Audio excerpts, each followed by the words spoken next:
मेरा पति विदेश में रहता था और मेरी जेठानी घर में अकेली रहती थी। मेरी जेठानी विधवा थी। वह शाम को रोजाना खाना बनाकर ले जाती और कहती, किसी अनाथ गरीब बच्चों को दे आई हूँ, तुम्हारे जेठ को पुण्य मिलेगा। एक दिन जेठानी जी बेहोश हो गई और डॉक्टर को दिखाया तो डॉक्टर कहती है कि तुम्हारी जेठानी गर्भवती है। मैंने जेठानी को कुछ नहीं बताया और अगले दिन जेठानी का पीछा किया तो जेठानी एक पुराने घर में गई।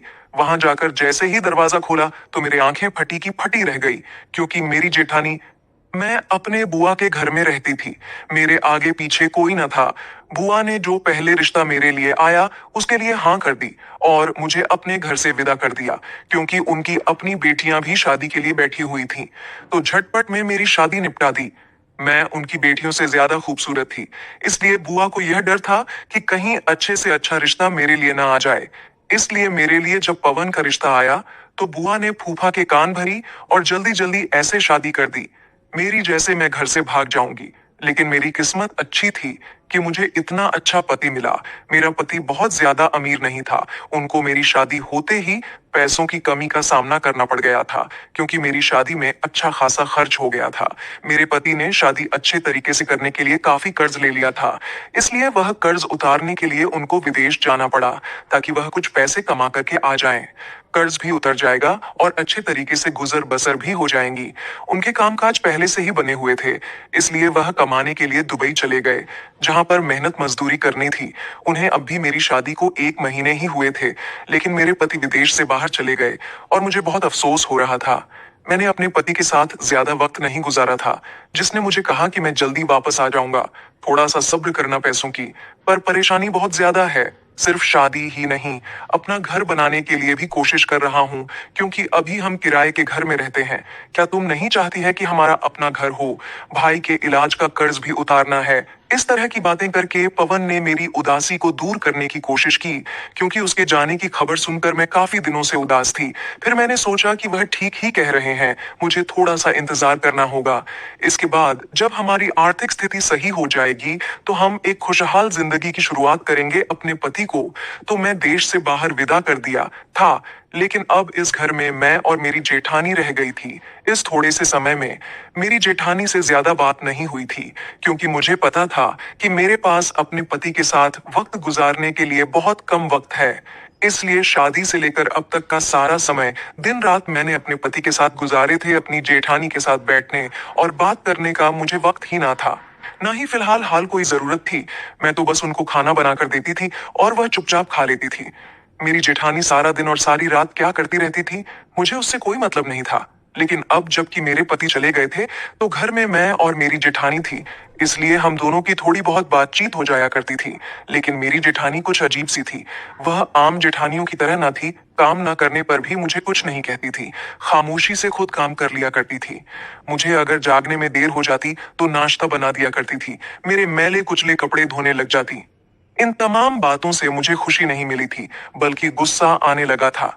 एक दिन मैंने उनसे कह दिया कि आप मोहल्ले वालों को क्या बताना चाहती हैं कि मुझे कोई काम नहीं आता, दिन चढ़े सोई रहती है, अपने कपड़े नहीं धो सकती, सफाई कर नहीं सकती।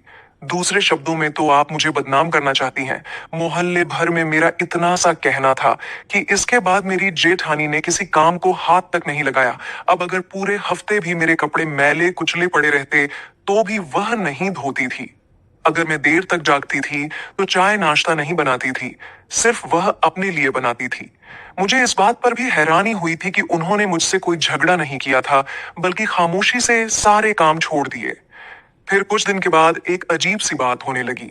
मैं जब भी खाना बनाती थी तो मुझसे कहती थी कि एक आदमी का खाना ज्यादा बना देना। मैंने पूछा कि घर में तो सिर्फ हम दोनों ही हैं, तो फिर 3 आदमी का खाना क्यों? तो उन्होंने जवाब दिया, तुम्हारे जेठ जी जीवित नहीं है, इसलिए मैं उनका खाना किसी गरीब बच्चों को दूंगी ताकि उनको पुण्य मिले। अपनी जेठानी की यह बात सुनकर मुझे हैरत हुई, क्योंकि आज से पहले उन्होंने कभी इस बात का जिक्र भी नहीं किया था। जब तक मेरे पति यहाँ पर थे उन्होंने कभी भी मेरे जेठ का खाना किसी गरीब को नहीं दिया था। हैरत की बात तो यह थी कि वह दिन का खाना नहीं देती थी, सिर्फ रात को देने लगी थी। मेरे मन में कई तरह के सवाल उभरने लगे थे, लेकिन मैं पूछना सही नहीं समझा था। जबकि मैंने सोचा कि हो सकता है कि वह पहले ही खाना देती रही हो। मैं तो पहले अपने पति में मग्न थी। मैंने कभी भी नहीं देखा कि उन्होंने रात को खाना दिया है किसी गरीब को कि नहीं। लेकिन मुझे उनकी यह बात बहुत अच्छी लगने लगी थी। उनके पति के गुजरे 3 साल हुए थे और वह उनके पति उनके पुण्य के लिए किसी गरीब को खाना दे रही है। तो यह अच्छी बात थी। बहुत कम औरतें ऐसी होती हैं जो अपने पति की मुक्ति के लिए ऐसा करती है। हुई थी। वह एक रूखी सुखी सी औरत रहती थी, जिसे कभी भी किसी से कोई दिलचस्पी नहीं थी। मुझे उनमें कोई खास अच्छाई नजर नहीं आई थी, लेकिन यह बात मुझे बहुत अच्छी लगी थी और मेरे दिल में उनके लिए इज्जत बहुत बढ़ गई थी।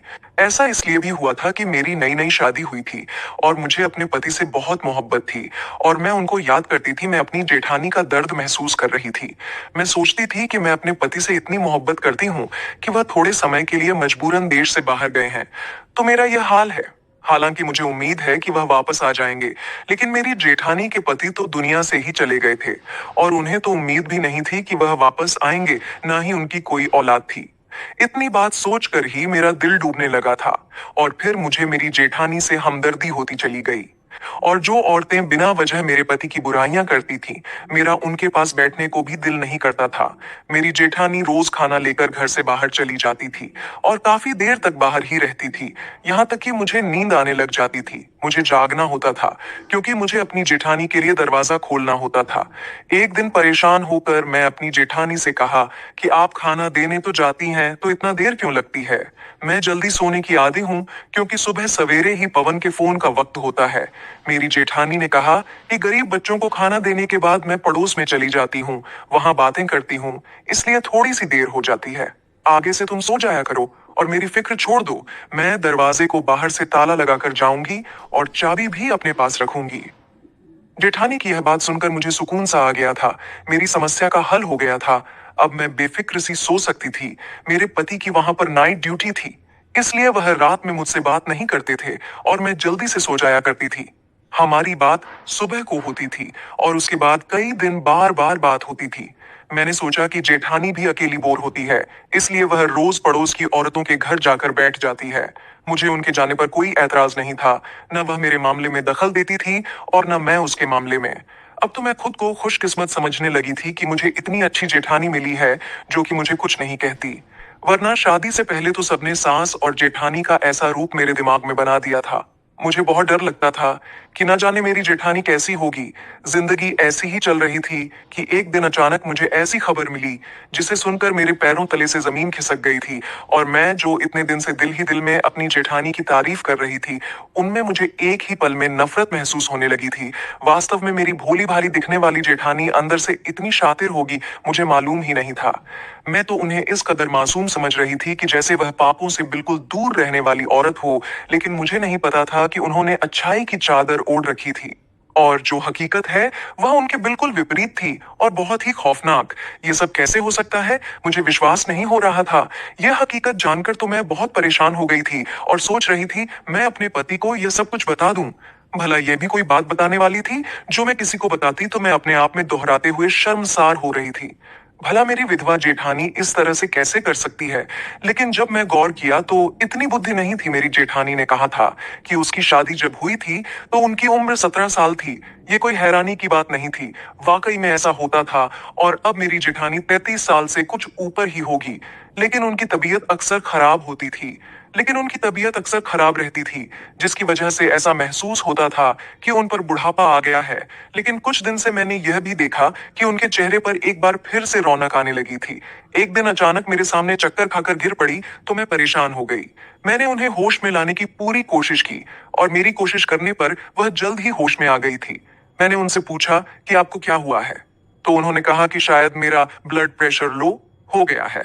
हाँ, ठीक है, मैं आपको अस्पताल लेकर चलती हूँ। मैं रिक्शा पकड़ और उसको पास के अस्पताल लेकर चली गई, पर घर आते ही वह एक बार फिर से बेहोश हो गई थी। मैं परेशान हो गई कि आखिर उनका क्या हुआ है। शायद वाकई उनका ब्लड प्रेशर बहुत ज्यादा हो गया है, या फिर गर्मी भी तो बहुत है। डॉक्टर ने कहा कि उनके कुछ टेस्ट होंगे। डॉक्टर ने उन्हें आराम का इंजेक्शन दिया और उसके खून का सैंपल लेकर कुछ टेस्ट किया। उनके होश में आने के बाद हम घर वापस आ गए, लेकिन अगली सुबह जब मैं रिपोर्ट लेने गई तो मेरे पैरों तले से जमीन खिसक गई, क्योंकि उस रिपोर्ट के मुताबिक तो मेरी जेठानी प्रेग्नेंट थी। ये देखकर तो मेरा सर बुरी तरह से चक्कर आने लगा था कि यह सब क्या हो रहा है। मैंने अपनी जेठानी को कुछ नहीं बताया और बदनामी के डर से वह रिपोर्ट छुपा दी। मेरी जेठानी की तबीयत वैसे ही खराब थी। इस खराब तबीयत के बावजूद वह रोज की तरह खाना लेकर जाती थी। मुझे गुस्सा आ गया। मैंने कहा कि किस तरह का ड्रामा कर रही है यह औरत। मैं उनकी पति से मोहब्बत देखकर बहुत प्रभावित हो गई थी, लेकिन मुझे नहीं पता था कि औरत इतनी बुरी गिरी हुई होगी। अब तो मुझे यकीन हो गया था कि यह खाना देने के बहाने अपने आशिक से मिलने जाती थी। यकीनन खाना भी उसी को देती होगी, बल्कि उसके साथ मिलकर खाती होगी, क्योंकि वह बहुत सारा खाना निकाल कर ले जाती थी, जो कि दो लोगों के लिए काफी होता था। पहले मैंने इन चीजों पर ध्यान नहीं दिया था, लेकिन अब मैं सोचने पर मजबूर हो गई थी, क्योंकि बात ही कुछ ऐसी थी। मैंने फैसला किया कि इस बात का पता लगाकर रहूंगी कि आखिर मामला क्या है और मेरी जेठानी रोजाना रात को कहाँ जाती है। मैंने सोचा कि मैं सारे पक्के सबूत इकट्ठे करूंगी। उसके बाद ही अपने पति को सारी बात बताऊंगी। मेरे पति को भी पता चले कि उसकी विधवा भाभी ने कितनी अजीब हरकत की है। इंसान जवानी में ऐसी गलती करता है तो बात समझ में आती है, लेकिन बुढ़ापे की दहलीज पर कदम रखते हुए मेरी जेठानी को थोड़ा सा भी एहसास नहीं हुआ कि वह पल पल मौत के करीब आ रही है। वैसे तो मौत हर वक्त इंसान के सर पर होती है, कभी भी आ सकती है, लेकिन बीमारी मौत का संकेत होती है। उम्र के इस हिस्से में दाखिल होते हुए मेरी जेठानी को पूजा पाठ में मग्न होना चाहिए था। इस हिस्से में आकर वह इस तरह का काम कर बैठी है। मैंने जेठानी का पीछा करने की ठान ली थी। सोचा कि आज रात जब वह खाना लेकर बाहर पहुंचेगी तब मैं उनके पीछे जाऊंगी। लेकिन मुझे याद आया कि वह ताले की चाबी लेकर जाती थी और बाहर से ताला लगा कर जाती थी, क्योंकि मैं ही उन्हें कहा था कि मुझे जल्दी नींद आ जाती है। उनका इंतजार करते हुए मुझे देर हो जाती है। मैंने अपनी जेठानी से कहा कि वह रात आज के बाद बाहर से ताला लगाकर ना जाए। मुझे डर लगता है कि कहीं अगर घर में आग वगैरह लग गई तो मैं कैसे बाहर निकलूंगा। सुनकर जेठानी के चेहरे का रंग फीका हो गया था। मैंने महसूस किया था कि मेरी यह बात उन्हें अच्छी नहीं लगी थी। अब तो मुझे यकीन हो गया था कि दाल में कुछ काला है। जैसे ही मेरी जेठानी खाना लेकर बाहर गई तो मैं अपनी चादर उठाई, जो कि शादी से पहले मैं इस्तेमाल करती थी और शादी के बाद भी इस चादर को यादगार के तौर पर अपने साथ लाई थी। इस चादर का इस्तेमाल मैंने इसलिए किया था ताकि मेरी जेठानी मुझे पहचान ना सके, वरना जो चादर मैं रोज इस्तेमाल करती थी उसे तो वह बखूबी उसे पहचान सकती थी कि मैं उनका पीछा कर रही हूँ। रात के 9-60 बज रहे थे और गली सुनसान हो गई थी, क्योंकि मोहल्ले वाले जल्दी से सोने के आदी थे। मैं इस तरह से जेठानी का पीछा कर रही थी, उनको थोड़ा भी शक ना हो कि कोई उनके पीछे है। वह शायद अपनी धुन में चलती जा रही थी। खाना हाथों में थामे हुए चलते चलते वह बहुत दूर आ गई थी। मुझे हैरानी हुई कि एक बीमार औरत इतनी दूर कैसे आ सकती है। फिर वह एक पुराने से घर में घुस गई, जो बहुत ही टूटा फूटा सा था। मुझे डर था कि अंदर घुसते ही कहीं और दरवाजा ना बंद कर दे, लेकिन जब मैं पीछा किया तो देखा कि दरवाजे में कोई कुंडी ही नहीं थी। यानी कि वह घर इतना पुराना टूटा हुआ था कि उसके दरो दीवार भी इस बात के गवाह थे। मैं दबे पांव इस घर के अंदर घुसी तो मैं वहां पर देखा कि वहां पर मेरी ही जेठानी का हम उम्र एक शख्स मौजूद था और मेरी जेठानी उसे बहुत खुशहाल माहौल में बातें कर रही थी। न सिर्फ बातें कर रही थी, बल्कि अपने हाथों से निवाले बनाकर उस शख्स को खिला रही थी। यह दृश्य देखकर तो मेरा ऊपर का सांस ऊपर और नीचे का सांस नीचे रह गया था कि यह सब क्या हो रहा है। यानी कि मेरी जेठानी रोजाना मुझसे झूठ बोलकर जाती थी कि वह गरीब बच्चों को खाना देने जाती है, बल्कि उसे खुश होकर बातें भी कर रही थी और काफी वक्त लगाती है। यहाँ तक कि मैं सो जाती हूँ और जब मैं पूछता हूँ तो कहती है कि मोहल्ले की औरतों के साथ बैठी थी।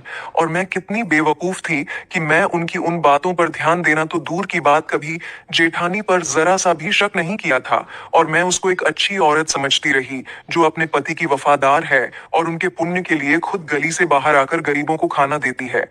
लेकिन अब बात सिर्फ खाना खिलाने की हद तक नहीं थी, ना ही किसी अनजान शख्स से बातें करने की हद तक थी, बल्कि बात तो इससे भी बहुत आगे निकल चुकी थी। मेरी जेठानी तो गर्भवती हो चुकी थी। अब तो मुझे यकीन हो गया था कि यही वह शख्स है जिससे उनके साथ मेरी जेठानी का कोई चक्कर है। किसी वजह से वह खाना देने के बहाने आती है। वह यह आदमी कौन है? मैं नहीं जानती थी।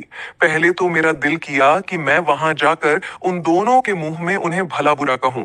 फिर मुझे ख्याल आया कि वह दोनों कहीं मुझे नुकसान ना पहुंचा दें, और मैं पीछे अपना घर भी खुला छोड़कर आई थी, कहीं कुछ ना घुस जाए। मुझे ये फिक्र थी। जैसे ही मेरे दिल में चोर का ख्याल आया, मैं तुरंत वापस आ गई, क्योंकि वहां पर मेरे जेवरात भी पड़े थे और कुछ कीमती सामान भी। मैं सच सच कर पागल हो रही थी। मैंने फैसला कर लिया था कि आज री जेठानी घर आएगी तो मैं उनके सामने वह सब कुछ बोल दूंगी जो मेरे दिल में है वहां पर। तो मैंने उसे अनजान शख्स के डर से कुछ नहीं कहा था, लेकिन घर में तो मैं बोल सकती थी। जैसे ही मेरी जेठानी वापस आई तो मुझे जागते देखकर थोड़ी चौंक सी गई और पूछा कि तुम अभी तक सोई नहीं है। मैं भी गुस्से में आ गई और कहा कि जिस औरत की जेठानी इतनी बदकिरदार हो सकती है, उसको भला नींद कैसे आएगी। मेरी बात सुनकर तो मेरी जेठानी हैरान होकर मुझे देखने लगी। तो मैंने कहा कि मुझे इस तरह से ना देखो, मुझे सारी असलियत पता चल गई है कि आप खाना देने के बहाने कहाँ जाती हैं और किससे मिलती हैं, और अपनी कोख में किसका बच्चा पल रहा है। मेरी जेठानी ने मुझसे कहा कि मैं क्या बोल रही हूँ, तो मैं उनकी मेडिकल रिपोर्ट उनके मुंह पर मारते हुए कहा कि मैं यह सब बिना वजह नहीं कह रही हूँ। यह आपकी मेडिकल रिपोर्ट है जिसमें बताया गया है कि आप गर्भवती हो चुकी हैं, और अब मैं वह देख कर आई हूं कि आप इसका पाप लिए फिर रही हैं। मेरी जेठानी में वह रिपोर्ट उठाई और उन्हें पढ़ने लगी, और मुझसे कहा कि ऐसा कुछ भी नहीं है, रिपोर्ट में गलत लिखा हुआ है। मैंने कहा कि अगर रिपोर्ट गलत है तो मैं यकीन भी कर लेती, लेकिन वह शख्स कौन है जिससे सारी सारी रात आप बैठकर बातें करती रहती हैं। अपने पति के लिए पुण्य के काम के नाम को लेकर किसी और शख्स के पास रहते हुए आपको शर्म नहीं आती। कौन है वह शख्स जिसे आप हंस हंस कर बातें कर रही थी। आपको अंदाजा भी है कि आपने मेरे पति की इज्जत को मिट्टी में मिलाकर रख दिया है। क्या मुंह दिखाएंगे मेरे पति सारी दुनिया को कि उनकी विधवा भाभी जिसका पति मर गया है, वह गर्भवती हो गई है। अगर मेरे जेठ भी जिंदा होते तो फिर यह जमाना कुछ ना कहता, थोड़ी बहुत बात होती और फिर सब चुप हो जाते कि चलो एक स्वीकारने लायक बात थी, कोई अनुचित बात तो नहीं है, यह कहकर लोग उसे स्वीकार कर लेंगे। अगर दुनिया मेरे पति से उसके जुड़े सवाल करे तो वह जमाने में किसी को मुंह दिखाने के काबिल नहीं रहेंगे। लोगों की बहन या बेटी इस तरह के काम करती है और उनके सर शर्म से झुक जाते हैं, लेकिन यह पहली बार है कि एक विधवा औरत ने इस तरह का काम किया है। मेरे पति तो बदनामी के डर से अपने जान ही ले लेंगे। और मैं अपने दिल की सारी भड़ास जेठानी के सामने निकाल दिया तो उन्होंने कहा कि तुम गलत समझ रही हो, वह शख्स तो मेरा भाई है। उसे किसी ने गलत केस में फंसाया था, जिसकी वजह से वह पुलिस से छुपकर इस घर में बैठा हुआ था, और मैं उसे खाना देने जाती थी। मैंने मजबूरी में तुमसे झूठ बोला था कि तुम क्या सोचोगी, मैं कहाँ जाती हूँ, इसलिए मैंने पुण्य का काम वाली बात की थी। मेरी जेठानी झूठ पर झूठ बोल रही थी। मैंने कहा कि आप इतना झूठ मत बोलें, यह रिपोर्ट बिल्कुल सच्ची है, और वह आदमी आपका भाई नहीं है। वक्त आने पर जमाने के सामने हर कोई भाई बहन बन जाता है। आपने इतने बड़े भाई को कौन सी औरत अपने हाथ से निवाले बनाकर खिलाती है। इस तरह की हरकतें औरत अपने आशिक के साथ करती है, और वह आपका भाई नहीं है। यह बात मुझे मालूम है। इतनी कम अक्ल की भी नहीं हूं कि मैं समझ ना सकूंगी दो लोगों के बीच में कैसा रिश्ता हो सकता है। हाँ, ठीक है, वह आदमी पुलिस से छुप रहा होगा, यह बात आपकी सही है, लेकिन वह आपका भाई नहीं है, वह आपका आशिक है। मैं अपनी धुन में न जाने क्या क्या बोल रही थी कि मेरे फोन की घंटी बजी, और इस फोन को सुनकर तो मेरे सर पर आसमान ही गिर पड़ा था, और मैं हैरत से अपनी जेठानी की तरफ देखा। मेरे हाथ से मोबाइल छूट कर रह गया। मेरी जेठानी ने हैरानी से मुझे देखा और कहा कि किसका फोन है, क्या हो गया है। पवन तो ठीक है ना, बताओ तुम इतनी हैरान क्यों हो गई हो। फोन सुनने के बाद बताओ मुझे किसका फोन था। मैंने अपने जेठानी से कुछ नहीं कहा, और मैं कमरे में आ गई और अपने आप को कमरे में बंद कर लिया, और मैं फूट फूट कर रोने लगी। मेरी जेठानी दरवाजा बजा रही थी और मुझसे पूछ रही थी कि किसका फोन है और मैं क्यों रो रही हूँ। यकीनन मैं परेशान थी, लेकिन मैं अपने जेठानी को क्या बताती कि फोन पर लैब से फोन आया था, जहां पर मैंने अपनी जेठानी के टेस्ट करवाए थे, और लैब वाला शख्स मुझसे कह रहा था कि नाम एक होने की वजह से टेस्ट में गलत हो गई है। आपकी जेठानी की रिपोर्ट किसी और के पास चली गई है, और किसी और की रिपोर्ट आपकी जेठानी के पास आ गई है। जो रिपोर्ट आपके पास आई है वह एक नए शादीशुदा जोड़े की है जो आपकी जेठानी की नाम की ही है, और वह गर्भवती भी है। और आपकी जेठानी की रिपोर्ट मेरे पास है, और इस रिपोर्ट के मुताबिक आपकी जेठानी को लीवर का कैंसर है। अब मैं अपनी जेठानी को क्या बताती कि मैं जो इतनी देर से उनके किरदार पर उंगली उठा रही थी, उनके पास तो जिंदगी का वक्त ही कम बचा था। मैं किस मुंह से अपनी जेठानी से माफी मांगती, और अपनी जेठानी के गले लगकर फूट फूट कर रोने लगी और उनको सारी हकीकत बता दी। उस दिन के बाद मेरी जेठानी बहुत बीमार हो गई थी और उनकी आंखों में हर वक्त मेरे लिए शिकायत रहती थी। वह शख्स वाकई में मेरी जेठानी का भाई था, जो पुलिस से छुप रहा था। एक छोटी सी गलतफहमी में सब कुछ बर्बाद करके रख दिया था। मेरी जेठानी कुछ महीने बाद इस दुनिया से हमेशा के लिए चली गई थी, क्योंकि उन्हें कैंसर था। लेकिन मैं कभी भी अपने आप को माफ नहीं कर पाऊंगी कि मैं उनको इतना कुछ कहा था। मुझे उनकी बात गंभीरता से सुननी चाहिए थी, समझनी चाहिए थी और लैब वालों से कहना चाहिए था कि आपका रिपोर्ट में कोई गलती है। लेकिन बजाय इसके कि मैं यह सब कुछ करती, मैं आंखें बंद करके हर चीज पर भरोसा कर लिया था। काश कि मैं एक पल के लिए सोचती कि रिपोर्ट गलत भी हो सकती है। मुझे ये बात सोचनी चाहिए थी, आगे जाकर डॉक्टर से बात करनी चाहिए थी। लेकिन मैंने अपनी जिंदगी की सबसे बड़ी गलती कर दी थी। लेकिन मेरे दिल में हमेशा इस बात का बोझ रहेगा। अब रोज रात मैं अपनी जेठानी के भाई को खाना देकर आती हूँ। हमें पूरी सच्चाई जाने बिना कभी किसी के किरदार पर शक नहीं करना चाहिए। शक एक बीमारी होती है जो रिश्तों को खत्म कर देती है, चाहे वह रिश्ता कोई भी हो।